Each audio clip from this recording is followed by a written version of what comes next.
हाल चाल है? मजे में। बहुत बहुत बधाई हो आप लोगों को आपके रिजल्ट के लिए। 10th क्लास से पास होके आप 11th में आ चुके हो। बहुत बहुत बहुत बधाई हो। ऐसी सीढ़ियां भी और भी चढ़नी है आपने।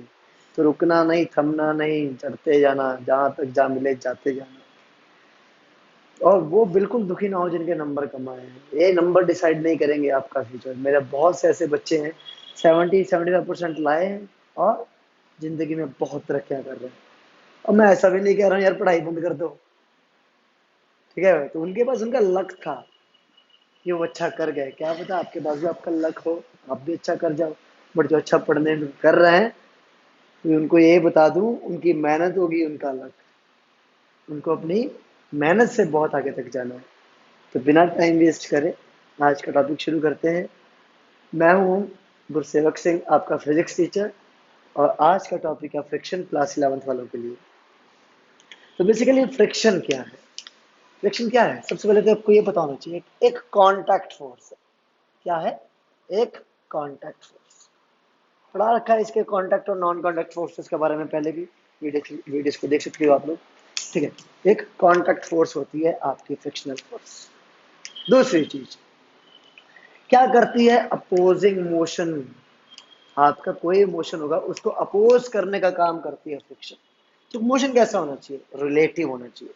Opposes opposes relative motion. Opposes relative motion. कोई भी पर्टिकुलर मोशन होगा, अगर वो रिलेटिव है, उसको अपोज करने का काम है फ्रिक्शन। मैं मूव कर रहा हूँ या कोई बॉडी मूव कर रही है, ठीक है? तो उस बॉडी को अपोज करने में ऑटोमेटिकली एक अपोजिंग फोर्स लग जाता है। बट अगर वो बॉडी किसी और बॉडी के ऊपर चल रही है, स्लाइड हो रही है, जैसे अगर मैं बात करता हूँ, ये एक मेरे पास रजिस्टर है, एक कॉपी है। Suppose these are the two things.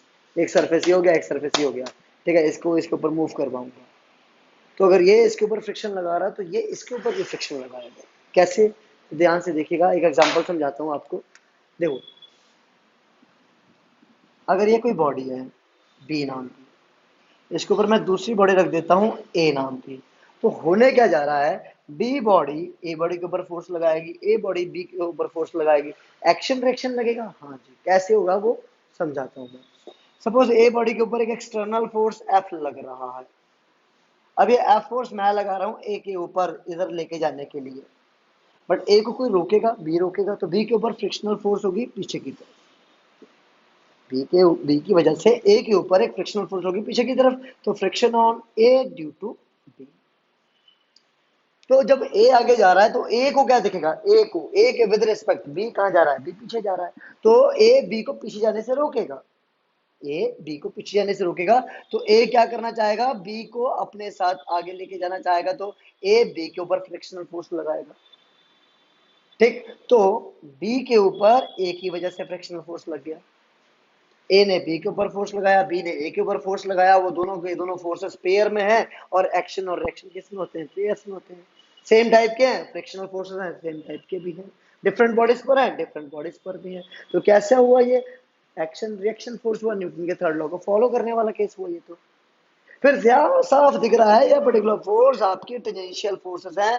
तो always acts tangentially, always acts tangentially at a point of contact।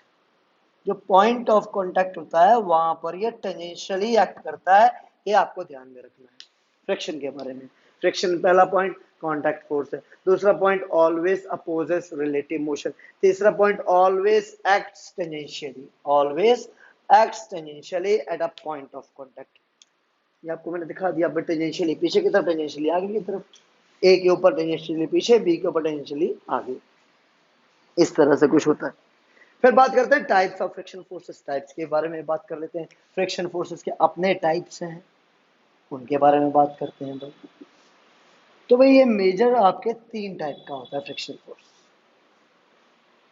Major आपके तीन टाइप का होता है फ्रिक्शनल फोर्स। तो पहला फ्रिक्शनल फोर्स होता है स्टैटिक फ्रिक्शनल। दूसरा होता है स्टैटिक लिमिटिंग या limiting static friction. Limiting static friction. अरे सबर तो करो, भी बताता हूं क्या होते हैं ये। पहली बार टाइप तो बताने दो। और लास्ट में होता है काइनेटिक फ्रिक्शन। काइनेटिक फ्रिक्शन को फर्दर कैटेगराइज करा जाता है, वो हो सकता है अपने लोग अगली वीडियो में करेंगे। अगर ये वीडियो मुझे लगेगी बहुत लंबी हो गई तो नहीं करूँगा, ठीक है। मुझे लगता है यही वीडियो ही 40-50 मिनट की हो जाएगी। अभी बहुत सारे न्यूमेरिकल्स, बहुत सारे आपको फैक्ट्स और कंसेप्ट बताने हैं इसमें, ठीक है। तो ये स्टैटिक फ्रिक्शन के बारे में सबसे पहले पढ़ लेते हैं, क्या होता है स्टैटिक फ्रिक्शन। एक अच्छा सा बड़ा सा टेबल रखा हुआ है आपके पास में, आपने पुश करा, फोर्स लगाया, फोर्स की वजह से, आपके छोटे से फोर्स की वजह से टेबल मूव नहीं हुआ। भाई क्यों नहीं हुआ मूव, क्यों नहीं हुआ, सब पता है, तो फ्रिक्शनल फोर्स लग रहा है। अच्छा खासा बड़ा टेबल है ये, और सरफेस के ऊपर रखा हुआ है। आपने एक छोटा सा फोर्स लगाया, ये फोर्स लगाने पर ये आगे मूवमेंट नहीं हुआ, कोई मूवमेंट नहीं है, वेलोसिटी जीरो, रेस्ट पर है अभी, रेस्ट पर है अभी भी। तो रेस्ट पे है तो इसका मतलब इसको कोई ना कोई तो अपोज कर रहा था ना, इसको कोई तो है जो इसके अपोजिट डायरेक्शन में फोर्स लगा रहा है। तो रेस्ट पर्टिकुलर कंडीशन पे जो अपोजिंग फोर्स लगता है उसको नाम दिया जाता है स्टैटिक फ्रिक्शन, इसको नाम दिया जाता है स्टैटिक फ्रिक्शन। इस स्टैटिक फ्रिक्शन की खासियत के बारे में बात कर लेते हैं, स्टैटिक फ्रिक्शन की कुछ फीचर्स के बारे में बात कर लेते हैं। पहली, it is always variable, it is always variable. Variable बोले तो ये कभी फिक्स नहीं रहती, ये हमेशा चेंज होती रहती है, ठीक है। It is always variable. दूसरी चीज, दूसरी चीज ये आपका है सेल्फ एडजस्टिंग फोर्स है, सेल्फ एडजस्टिंग फोर्स अपने आप एडजस्ट होता रहता है। सेल्फ एडजस्टिंग फोर्स अपने आप एडजस्ट होता रहेगा। किसके ब्याह पर एडजस्ट होता है, कौन है जो इसको एडजस्ट करता है, आपका अप्लाइड फोर्स, आपका अप्लाइड फोर्स इसको एडजस्ट करता है। कहने का मतलब ये, अगर आपको इसकी वैल्यू पता करनी है तो आप अप्लाइड फोर्स की वैल्यू पता कर लो, जितना अप्लाइड फोर्स उतना ही ये होता है, जितना अप्लाइड फोर्स होगा, जितना अप्लाइड फोर्स होगा उतना ही स्टैटिक फ्रिक्शन लग रहा होगा उस समय। तो इसका मतलब कोई फॉर्मूला नहीं है इसको पता करने का, yes, no formula to determine, no formula to determine, याद रखेंगे ये चीज, no formula to determine static friction. कोई फॉर्मूला नहीं है स्टैटिक फ्रिक्शन को डिटरमाइन करने का। तो सर हमने तो बुक्स में एफएस के बारे में बड़ा पढ़ा है, एफएस एफएस एफएस। हो सकता है ना कुछ बच्चे पहले से ही इस टॉपिक के बारे में स्टडी कर रखे हो, उन्हें एफएस के बारे में बड़ा पढ़ा हुआ है। एफएस स्टैटिक फ्रिक्शन ही तो होता है, और दूसरा होता है एफके। तो जो पहली बार देख रहा है वो कंफ्यूज होने लगा है, एफएस एफके क्या है, हमने तो कभी सुना भी नहीं। आपकी लिए बात नहीं कर रहा हूँ, जो इस वीडियो को देख रहे हैं और वो पहले से पढ़ चुके हैं फ्रिक्शनल फोर्स, मैं उनकी बात कर रहा हूँ। उन्होंने एफएस एफएस एफके के बारे में सुना होगा, और उनके दिमाग में अगर यही चल रहा है एफएस आपका एक स्टैटिक फ्रिक्शन है, तो वो गलत नहीं है। बट वो स्टैटिक फ्रिक्शन कौन सा है, वो लिमिटिंग स्टैटिक फ्रिक्शन है, ना कि सिर्फ स्टैटिक फ्रिक्शन।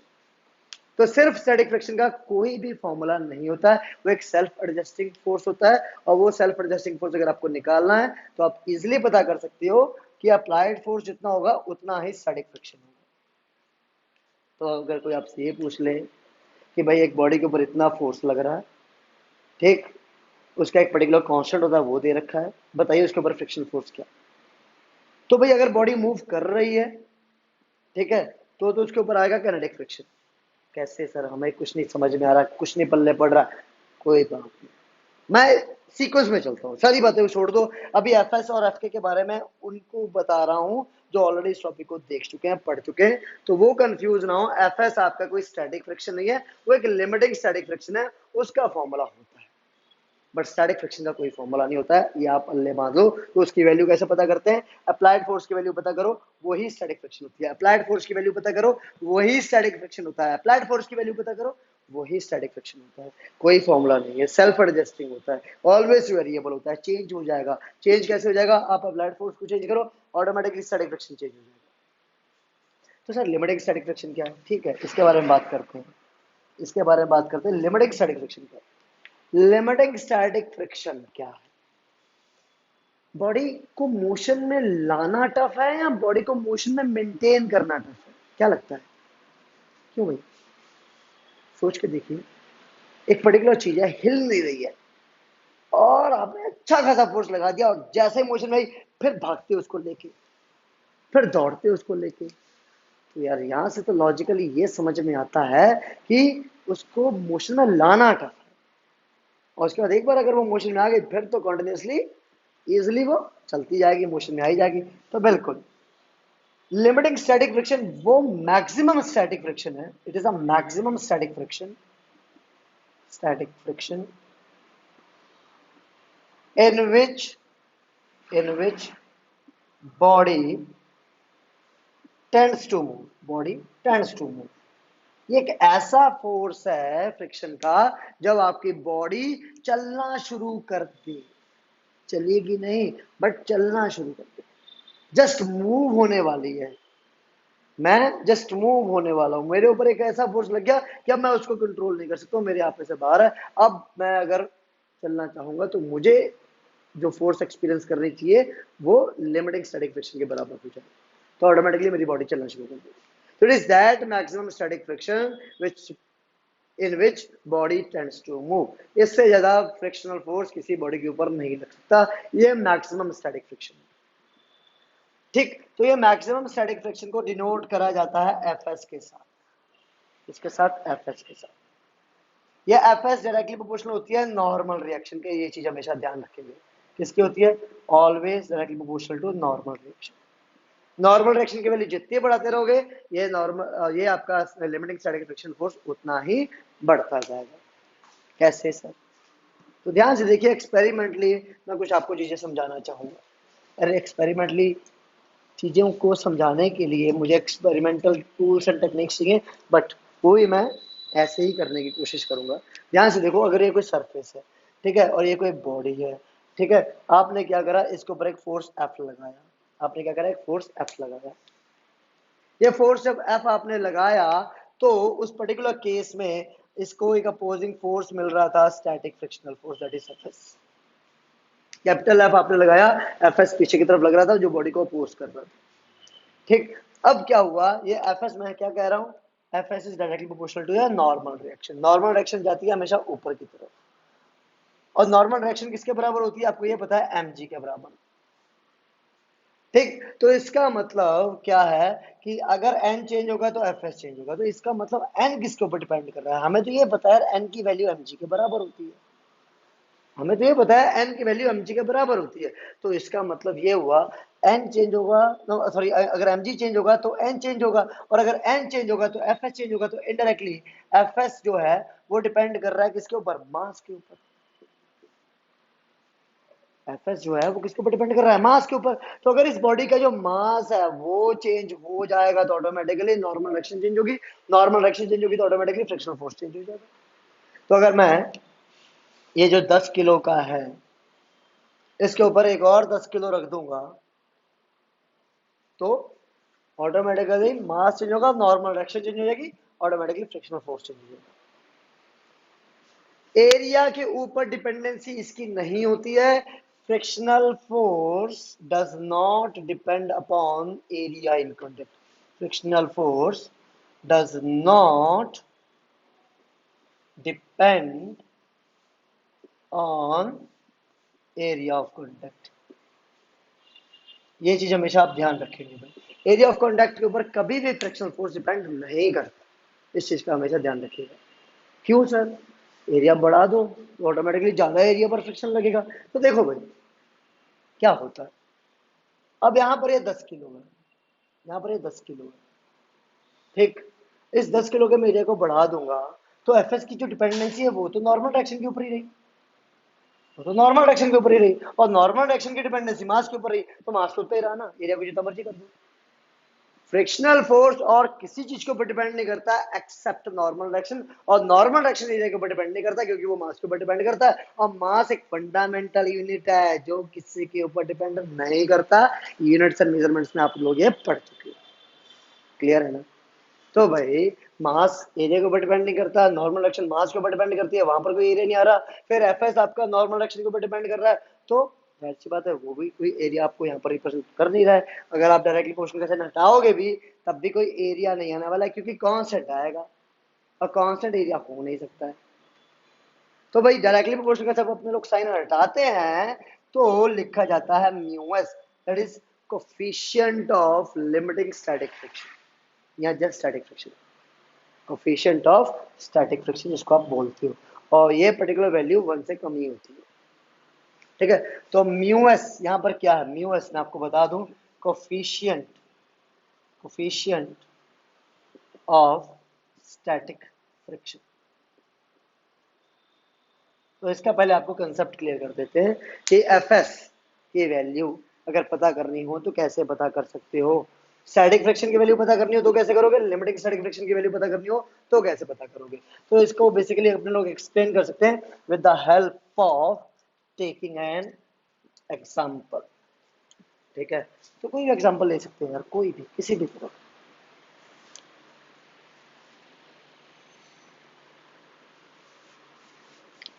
ध्यान से देखो, ये 4 kg का मैंने एक ब्लॉक लिया, ठीक, ये कोई रफ सरफेस है, और हर सरफेस के लिए म्यू एस की वैल्यू होती है, म्यू एस बोले तो कोफिशिएंट ऑफ स्टैटिक फ्रिक्शन की वैल्यू होती है।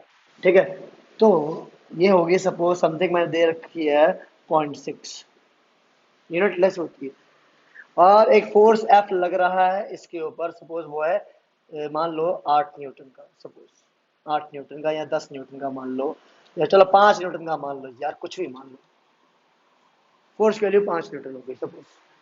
आपको ये पता करना है कि फोर्स जब एफ लग रहा है, फोर्स जब एफ लग रहा है, इसके ऊपर एक्ट होने वाला टोटल फ्रिक्शनल फोर्स क्या है, और इसका एक्सेलरेशन क्या है जब फोर्स एफ लगा रहा हूं।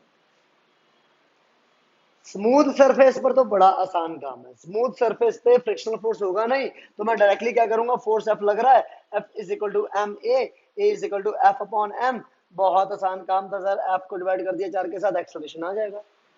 क्यों, स्मूथ सरफेस में तो ऐसे ही करते थे। नेट फोर्स बताओ बॉडी का, तो इसमें भी तो वही करना है, नेट फोर्स ही तो पता करना है, तो इसमें नेट फोर्स में क्या चीज ऐड हो जाएगी, फ्रिक्शनल फोर्स ऐड हो जाएगा, एफ एस ऐड हो जाएगा।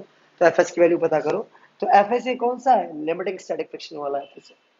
तो मेरे भाई F S is equal to mu S N, सुन रहा है ना तुम,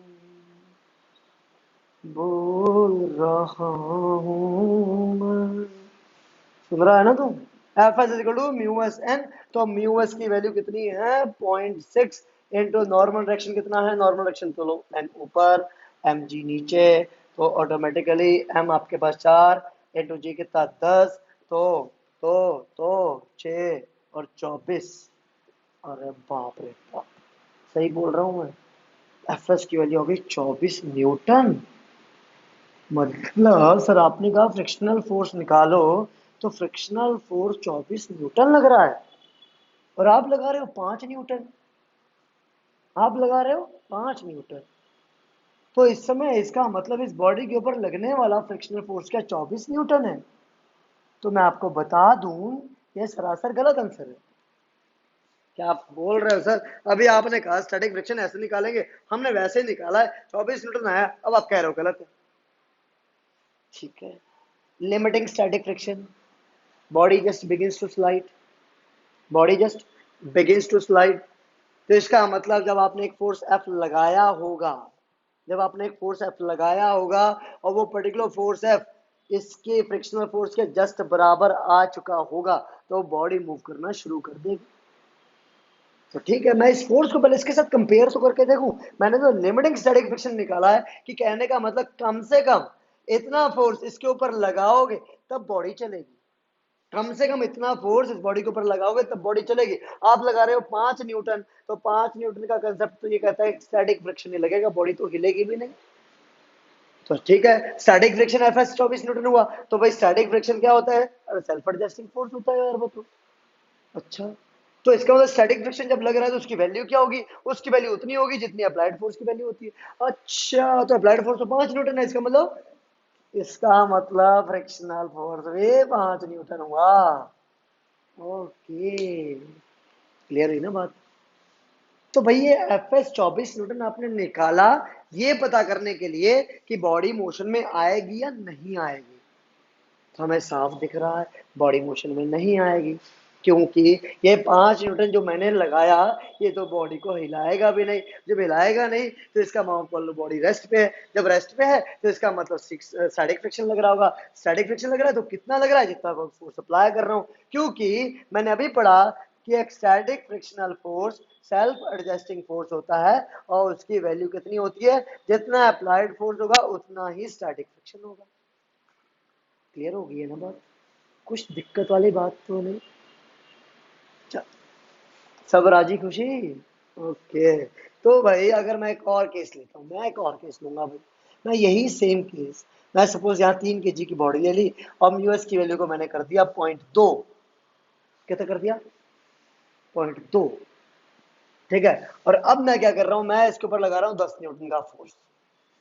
सेम क्वेश्चन है, फाइंड फ्रिक्शनल फोर्स और find acceleration, find frictional force find acceleration. तो भाई मेरा म्यूएस की वैल्यू है 0.2, 3 kg का फोर्स और वे मास, तो एफ एस की वैल्यू पर निकालो, तो F S will be equal to what, mu S N, N ऊपर गया, एन ऊपर तो एम जी नीचे आ जाएगा, एन ऊपर तो एम जी नीचे आ जाएगा, तो म्यू एस की वैल्यू, म्यू एस की वैल्यू 0.2 इंटू एन, एन की वैल्यू एम जी के बराबर, एम कितना 3, जी आपका 10, हो गया तो 6 न्यूटन, तो एफ एस की वैल्यू 6 न्यूटन है। एफ एस की वैल्यू जब 6 न्यूटन है, इधर 6 न्यूटन रोक रहा है बट लगा रहा हूं 10 न्यूटन, तो बॉडी चलेगी यार, बॉडी तो चलेगी। और जब बॉडी चलेगी तो फोर्स नेट जो लग रहा होगा बॉडी के ऊपर वो कितना होगा, 10 चलाना चाह रहा है, 6 रोकना चाह रहा है, तो रोकने वाला कुछ नहीं कर पाएगा, चलाने वाला ले जाएगा, तो 4 न्यूटन का नेट फोर्स लग गया।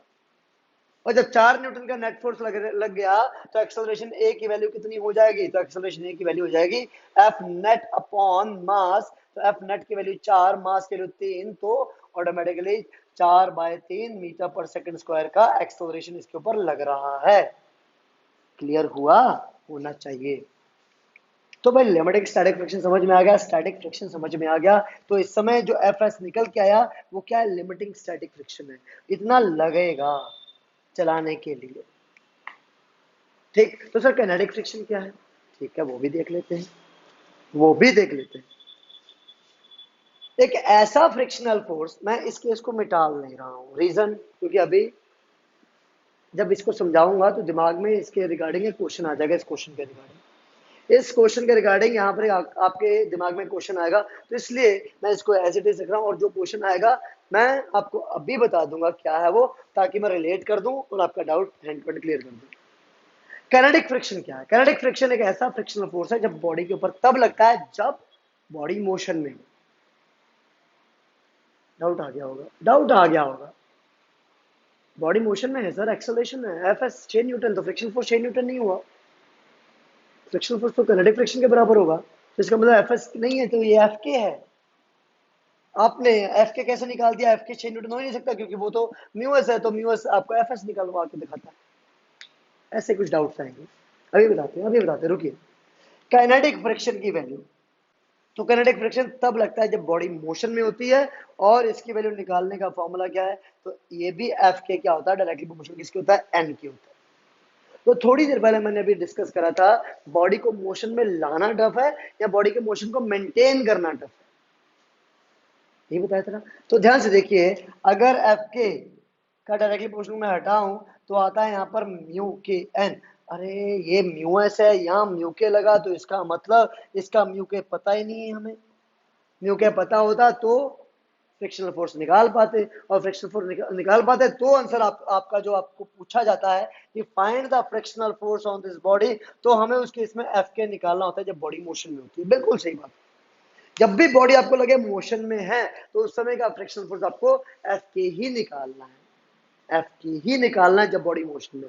कंफ्यूज हो रहे हो, कोई बात नहीं, देखो अप्लाइड फोर्स 10 न्यूटन है, F S limiting static force आपका 6 न्यूटन है, तो इसका मतलब बॉडी मोशन में होगी, तो बॉडी मोशन में होगी तो इसका मतलब आपको एफ एस नहीं एफ के निकालना चाहिए था। बिल्कुल कायदे की बात, बिल्कुल एकदम कायदे की बात, तो इसका मतलब बॉडी का इस समय लगने वाला फोर्स स्टैटिक फ्रिक्शनल फोर्स नहीं है, काइनेटिक फ्रिक्शनल फोर्स होगा। बिल्कुल सही बात, तो सर आपने बेवकूफ बनाया पिछले क्वेश्चन में, नहीं बेटा बिल्कुल बेवकूफ नहीं बनाया। बेसिकली क्या होता है, जब भी ऐसा कोई क्वेश्चन आए और उसमें म्यू एस गिवन है, म्यू के नहीं गिवन है, हो सकता है जस्ट म्यू ही गिवन हो सकता है जस्ट म्यू ही गिवन हो, ना म्यू एस लिखा है ना के लिखा है, तो वो म्यू को ट्रीट करा जाएगा म्यू एस भी और म्यू के भी। तो वहां पर जितना कैनेटिक होगा उतना ही लिमिटिंग होगा, ये चीज अपने पल्ले बांधो अगर क्वेश्चन में गिवन नहीं है। वरना क्वेश्चन कैसा आएगा, अगर गिवन होंगे तो वो दोनों चीजें गिवन होंगी, तो वो दोनों चीजें गिवन होगी। अच्छा, दोनों चीजें कौन कौन सी गिवन होगी, तो ऐसा एक क्वेश्चन अपन लोग करके देख लेते हैं ताकि और क्लियरिटी आए। तो ये जो मैंने आपको तीनों चीजों के बीच का डिफरेंस बताया है, इस डिफरेंस के बेसिस के ऊपर एक ग्राफ आएगा, इसको अभी एक्सप्लेन करूंगा, तभी ये रब नहीं कर रहा हूँ। तो एक क्वेश्चन जो पहले मैं आपको करवा के दिखा देता हूँ कि क्वेश्चन कैसा पूछा जा सकता है। सपोज ये 6 kg है, ये रफ सरफेस हो गई, तो हो सकता है दोनों की दोनों वैल्यूज गिवन हो, ये हो सकता है। तो हमेशा याद रखना म्यू एस की वैल्यू हमेशा म्यू के से कम होगी, क्योंकि जब बॉडी मोशन में लाना चाहते हैं उस समय स्टैटिक फोर्स ज्यादा लगता है, रीजन इज म्यू एस ज्यादा होता है। और जब बॉडी मोशन में आ जाती है तो किनेटिक फ्रिक्शन फोर्स लगता है, जो ऑलवेज लेस होता है, किससे, लिमिटिंग स्टैटिक से। तो उसका रीजन क्या है, म्यू के की वैल्यू म्यू एस से कम होती है। तो जब भी क्वेश्चन में म्यू एस और म्यू के गिवन होंगे अलग अलग, तो हमेशा ध्यान देना म्यू के हमेशा छोटा होगा म्यू एस से।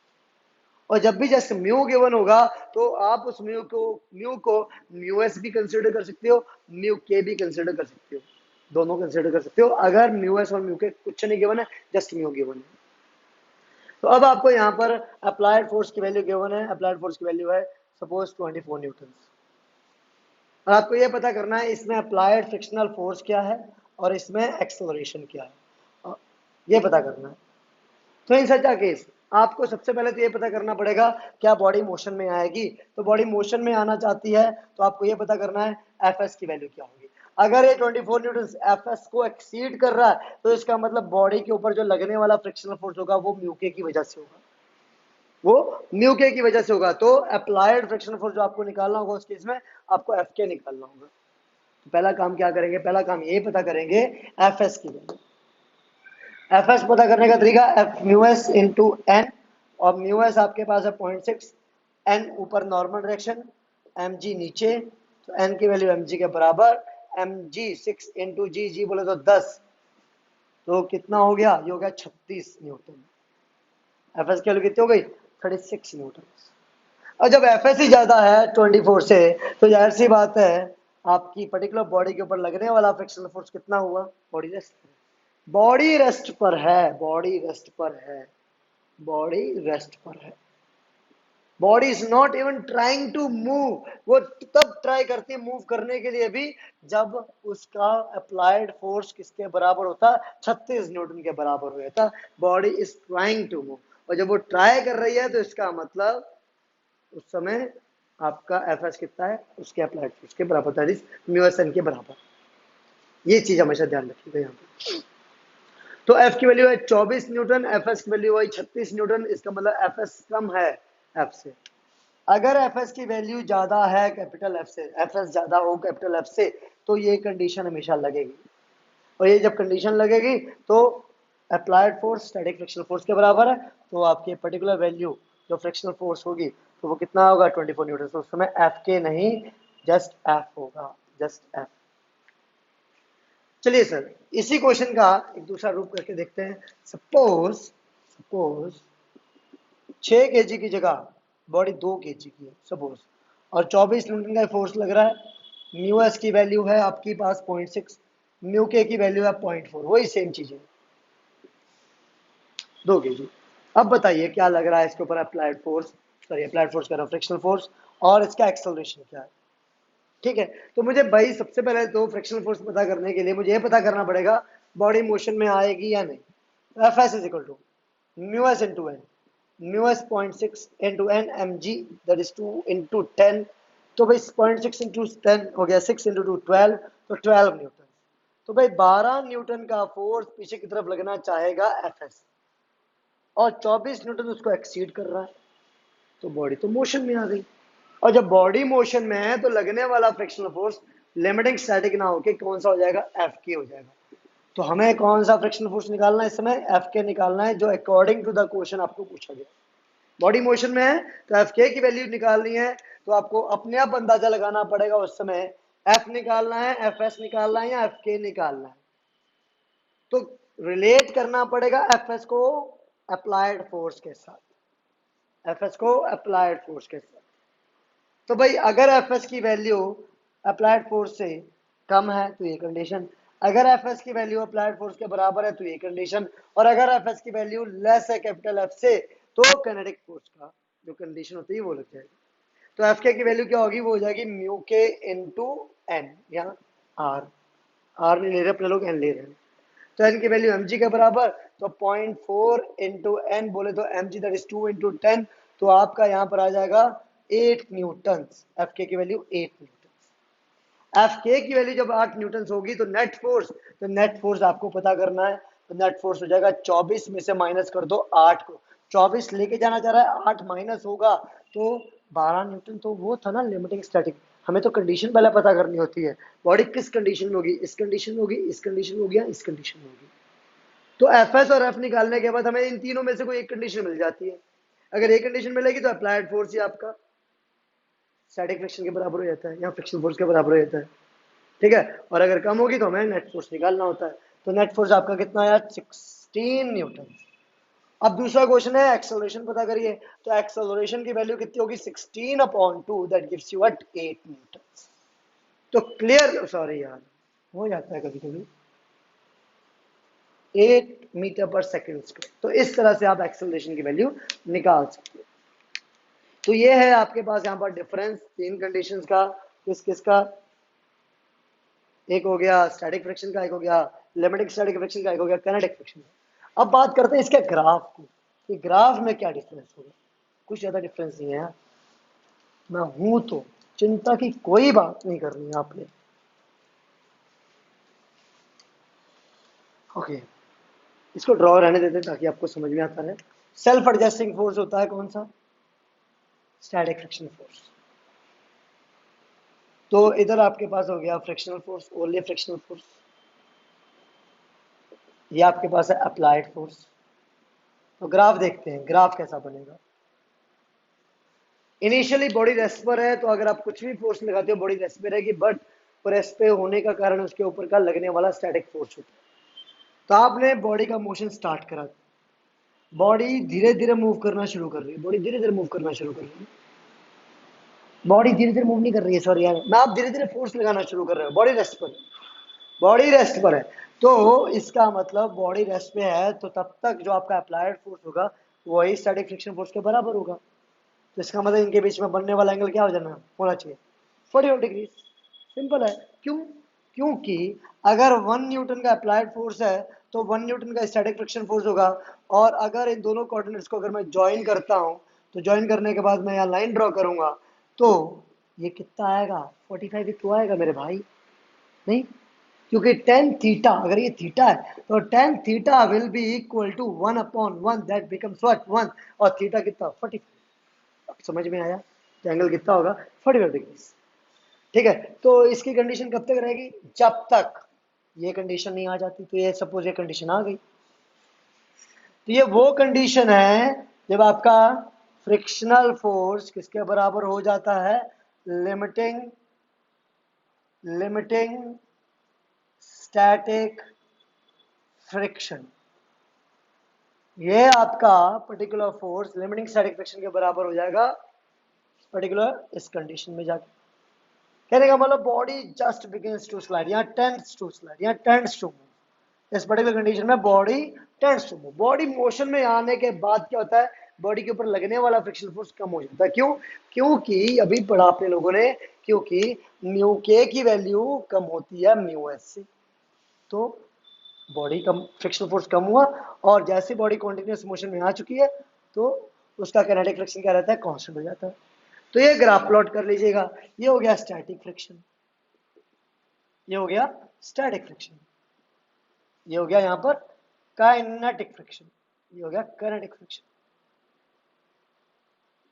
उम्मीद करता हूँ समझ में आ रहा होगा, बहुत इजीली समझ में आएगा, बिल्कुल निश्चिंत रहो। मैं इंक भर दूँ थोड़ी सी यार, एक तो गरीब आदमी हूँ मैं, है ना, टाइप भी मैंने उधार मांगी हुई है, ऐसे लगा लेता हूँ। ठीक है, तो आपको समझ में तो आ गया होगा भाई डिफरेंस क्या है। तो अगर आप चाहते हो तो वीडियो को पॉज करके इसके डिफरेंस लिख लीजिए और ये ग्राफ प्लॉट कर लीजिए। वीडियो को पॉज करके, ठीक है, ताकि अपने लोग इसके ऊपर अब अच्छे अच्छे क्वेश्चंस कर लें। अब अच्छे अच्छे क्वेश्चंस करेंगे भाई इसके ऊपर, ठीक है। उसके बाद एक आधा टॉपिक अगर होगा वो भी कर लेंगे, दिमाग में आ गया तो कर लेंगे, नहीं आया तो कोई बात नहीं, अगली वीडियो में करवा देंगे, ठीक है।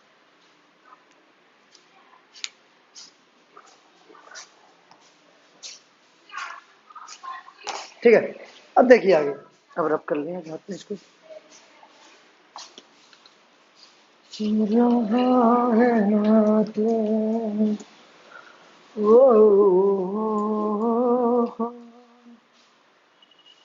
अब बोले नहीं बम्बिया जवान या बोले तेरी मेरी तेरी अक्ल लगती कमड़ दी सोचिया सोचिया सी पढ़ते तेरा लगी होनी मत कर दे बड़ी बड़ी शोर तेरी मेरी अक्ल लगी लड़की मेरे अब क्या कर रहा है तू गाने गाने के चक्कर में। अच्छा,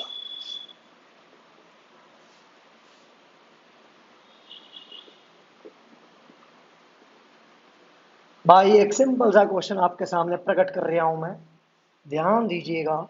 नॉर्मल रिएक्शन पता करिए, फ्रिक्शनल फोर्स पता करिए, एक्सेलरेशन पता करिए भाई। ओ ये 10 न्यूटन का फोर्स आपने अप्लाई करा है, इसको पता करना है, ठीक है। एक क्वेश्चन, तो भाई जब भी इसके ऊपर फोर्स लग रहा है तो ध्यान दीजिएगा, यहाँ पर ये आपकी जो बॉडी है इसके ऊपर फोर्स समथिंग ऐसे लग रहा है तो फोर्स नीचे जा रहा होगा ये, ठीक है।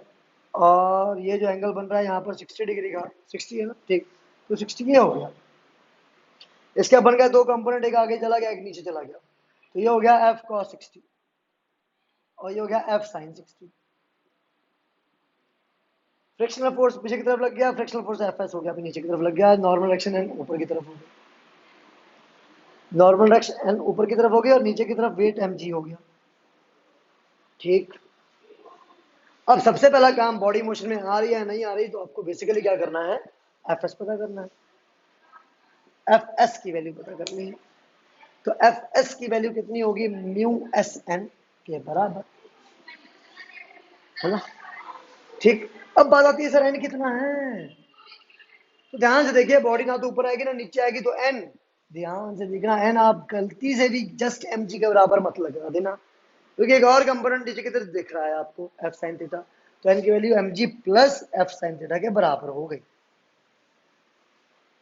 तो नॉर्मल डायरेक्शन कितना हुआ, M G plus F sine theta, पहला पार्ट हो गया। आंसर चाहिए कमेंट बॉक्स में, क्योंकि एम आपको गिवन है 4, जी की वैल्यू लोग गरीबों 10 लगा लेना, और बताओ क्या दूं आपको मैं। एफ की वैल्यू कितनी, 10 न्यूटन है, साइन 60 पता है, एन की वैल्यू आ जाएगी।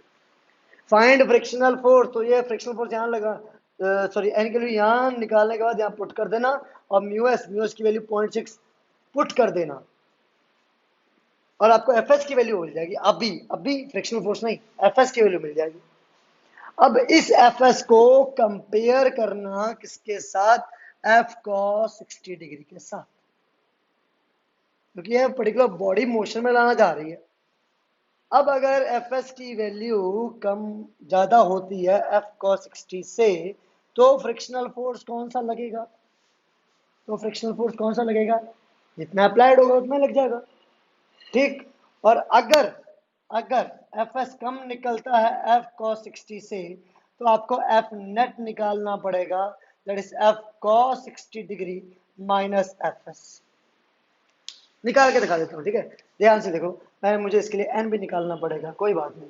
तो एन देखो कितना आता है, एम एम आपके पास हो गया 4 इंटू जी हो गया 10, गला बैठ चुका है बहुत, एफ यहाँ पर 10 साइन 60√3/2, तो ये 5 आ गया, ये 40 प्लस 5√3, तो एन की वैल्यू इतनी हो गई, इसको यहाँ पुट करते हैं, F S is equal to mu S 0.6 into 40 plus 5√3, ठीक है, तो 24 प्लस 33√3 ये आ गया एफ एस की वैल्यू। एफ एस की वैल्यू इतनी आई। एफ cos 60 देख लेते हैं एक बार। तो एफ cos 60 अगर मैं देखने जाऊं तो कितना है, एफ की वैल्यू 10, cos 60 1/2 तो आता है 5। अब यार कंपेयर क्या करना है, सब दिख रहा है, 24 तो यही है, उसके बाद ये और ऐड हो रहा है। तो एफ एस रोकने वाला फोर्स क्या है, ज्यादा है। अप्लाइड फोर्स अप्लाइड क्या है, एफ cos 60 सिर्फ 5 न्यूटन। तो कंडीशन कौन सी आएगी, कंडीशन ये वाली आएगी, साफ दिख रहा है। जब ये कंडीशन आएगी तो बॉडी के ऊपर लगने वाला जो पर्टिकुलर फोर्स होगा, फ्रिक्शनल फोर्स को, वो किसके बराबर होगा, जो अप्लाइड है। तो frictional force will be equal to what, 5 newton. Body तो मोशन में ही नहीं है, बॉडी तो आपकी हिल भी नहीं रही है वहां से। तो हम ये कैसे पता मान लें ये फ्रिक्शनल फोर्स लग रहा है ना, अप्लाइड फोर्स 5 न्यूटन है, तो उतना ही स्टैटिक फ्रिक्शनल फोर्स लग जाएगा। तो वो 5 न्यूटन का स्टैटिक फ्रिक्शनल फोर्स उसके ऊपर लगा चुकी। तो एक्सेलरेशन होगा क्या, जीरो। बॉडी रेस्ट पर है मेरे भाई, zero is the acceleration force. क्या समझे, ठीक है। एक और केस करते हैं, ठीक है। तो वो केस समथिंग कुछ ऐसा है, अगर ये 5 kg की बॉडी है, ठीक है, फोर्स कुछ ऐसा लगा रहा हूं मैं 10 न्यूटन का, और यहाँ पर इसका म्यूएस सपोज दे रखा है 0.4, और म्यू के दे रखा है सपोज 0.2। तो निकालने के लिए कहा गया है, निकाल के दिखाइए इसके नॉर्मल रिएक्शन, इसके ऊपर लगने वाला फ्रिक्शनल फोर्स और इसका एक्सेलरेशन। सॉरी टू से बट यार आवाज में बहुत ज़्यादा गिरावट आ रही है, आवाज़ बहुत ख़राब हो रही है ज़्यादा बोलने की वजह से। कोई नहीं, समझ में तो आ रहा है ना सब कुछ बेटा। अब आगे देखिए करना क्या है, इसकी फ्री बॉडी डायग्राम बनाते हैं पहले। तो ये पर्टिकुलर फोर्स अगर लग रहा है, सपोज मान लेता हूँ 30 डिग्री पर, तो इस फोर्स के हो जाएंगे दो कंपोनेंट। ये हो गया एफ cos 30 डिग्री और ये हो गया एफ sin 30 डिग्री, ठीक है। नॉर्मल डायरेक्शन है ऊपर की तरफ, एम जी नीचे की तरफ, और फोर्स फ्रिक्शनल फोर्स पीछे की तरफ, ठीक है। तो इसका एक्सक्यूज मी, सॉरी, नहीं समझो कोरोना हो रखा है तो कुछ नहीं है ऐसा यार, बस ठीक आई है। ये आपके पास है नॉर्मल डायरेक्शन, और अब आपको जब भी कंपोनेंट्स बनाने पड़ते हैं या फ्री बॉडी डायग्राम बनाना पड़ते हैं, आप जस्ट परपेंडिकुलर फोर्सेस लेते हो। तो ऊपर वाले फोर्सेस है एफ साइन 30 डिग्री, और नॉर्मल डायरेक्शन नीचे वाला फोर्स है एम जी, सामने वाला फोर्स है एफ कॉस 30 डिग्री, और इधर वाला फोर्स है फ्रिक्शनल फोर्स है। अब आपको अगर एफ निकालना है तो आप एफ एस निकालोगे पहले, और इसको म्यू एस एन के साथ कंपेयर कर दोगे, और फिर उसको मैच कराओगे एफ कॉस 30 के साथ। बॉडी रेस्ट पे रहेगी या बॉडी मोशन में आएगी, तो ये एफ निकालना पड़ेगा पहले। तो म्यू एस की वैल्यू कितनी है, 0.4 इंटू एन कितना है, ध्यान से देखो, वर्टिकल और फोर्सेस को क्या करो आपस में बैलेंस करो, तो N plus F sine 30 degree will be equal to M G. N की value M G minus F sine 30 degree. तो ऑटोमेटिकली इस वर्टिकल कंपोनेंट की वजह से, एफ साइन थीटा की वजह से, आपका नॉर्मल डायरेक्शन कम हो जाता है, कम होने की वजह से फ्रिक्शनल फोर्स कम हो जाएगा। तो होपफुली उम्मीद है बॉडी चलना शुरू कर दे, हो सकता है। तो एम आपके पास है 5, जी 10, माइनस एफ की वैल्यू 10, और साइन 30 होता है 1/2, तो 50 माइनस 5 आ गया 45 न्यूटन। ये एन की वैल्यू है। एन की वैल्यू इतनी आई तो एफ एस की वैल्यू आ जाएगी। तो F S will be equal to 0.4 into 45, divide करोगे तो 5 2 5 9 2 2 आ जाता है 18 न्यूटन। बड़ा कमबख्त है ये फ्रिक्शनल फोर्स, अभी भी चलने नहीं दे रहा है बॉडी को। मुझे उम्मीद थी चल पड़ेगा बट ना, नहीं चला, बॉडी को नहीं चलने देगा। क्यों, क्योंकि रोकने वाला फोर्स ज्यादा है, किससे, एफ cos 30 से। क्योंकि यार अगर आप खुद सोचो ना, कैसे पता चला सर, अभी तो अपने एफ cos 30 नहीं निकाला, तो अब निकाल के देखो एफ cos 30 कितना आने वाला है। तो एफ cos 30 की वैल्यू, एफ आपके पास है 10, cos 30 आपके पास है √3/2, तो 2 5 जा, तो कम है यार, 5√3 इससे कम है।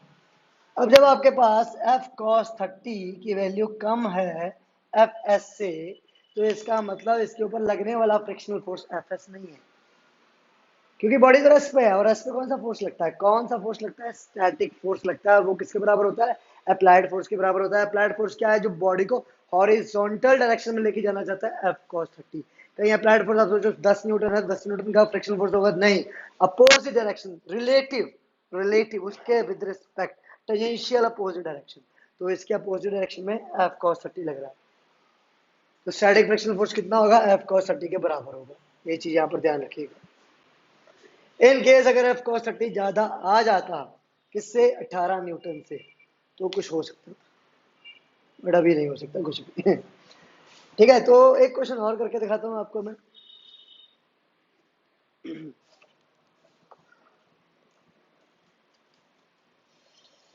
बोल चिड़िया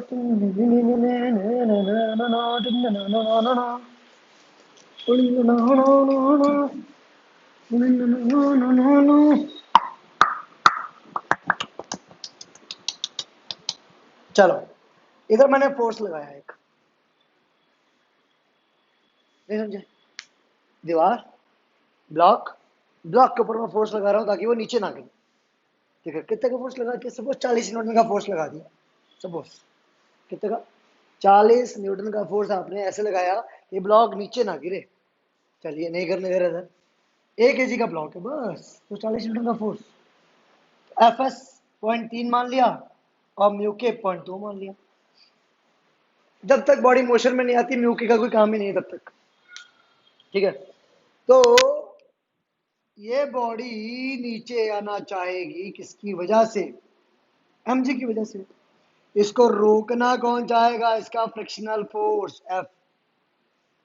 ठीक, फ्रिक्शनल फोर्स किसके बराबर होता है, वो तो म्यू n के बराबर होता है, तो भाई नॉर्मल डायरेक्शन है इधर की तरफ होगा, हाँ या ना, ओके, तो n तो आपका mg के बराबर होगा, नहीं मेरे लाल, mg नीचे की तरफ है, n आपका mg नीचे की तरफ है, n इधर है, तो n अगर इस डायरेक्शन में है तो 40 न्यूटन आपका लग रहा है इस पर्टिकुलर डायरेक्शन में, तो n कितना, equal and opposite direction, n की वैल्यू सीधी सीधी 40 न्यूटन दे रखी है, और म्यू एस आपको 0.3 दे रखा है, तो म्यू एफ की वैल्यू कितनी, 0.3 इंटू 40, आपको मिल जाता है 12 न्यूटन का फोर्स, आपको मिल जाता है 12 न्यूटन का फोर्स। अब ये 12 न्यूटन जो है फ्रिक्शनल फोर्स है, जो उसको रोकना चाह रहा है, इस ब्लॉक को नीचे करने से रोकना चाह रहा है, ये 12 न्यूटन का फोर्स। ठीक, नीचे कौन लाना चाह रहा है, इसका वेट mg, तो वेट mg जो नीचे लाना चाह रहा है, क्या इसमें मोशन प्रोवाइड करवा पाएगा या नहीं, तो पहले देख लें mg है कितना, m की वैल्यू 1 और g की वैल्यू है 10, तो कितना 10 न्यूटन का फोर्स है जो ब्लॉक को नीचे खींचना चाह रहा है, 12 न्यूटन रोकना चाह रहा है, तो साफ दिख रहा है mg कम है fs से, तो what is the frictional force acting, तो भाई रेस्ट पे रहेगी बॉडी, और रेस्ट पे तो उतना फ्रिक्शन होता है जितना उसके ऊपर अप्लाई हो एक पर्टिकुलर डायरेक्शन में, तो 10 न्यूटन का एक स्टैटिक फ्रिक्शन इसके ऊपर लग जाएगा। तो उम्मीद करते हैं आपको समझ में आ गया होगा। इसी के साथ इतना ही करना है, आगे का पार्ट में और लेके आऊंगा, फ्रिक्शन के ऊपर एक और वीडियो बनानी पड़ेगी जिसमें अपने लोग angle of friction, angle of repose के बारे में स्टडी करेंगे, वेज के ऊपर बॉडी इंक्लाइन नीचे जा रही है, इंक्लाइन ऊपर आ रही है, तो उस समय लगने वाले फ्रिक्शन के बारे में स्टडी करेंगे, बहुत इजी और बहुत अच्छे अच्छे क्वेश्चंस जो आगे स्टडी करेंगे। अभी के लिए इतना ही, थैंक यू सो मच।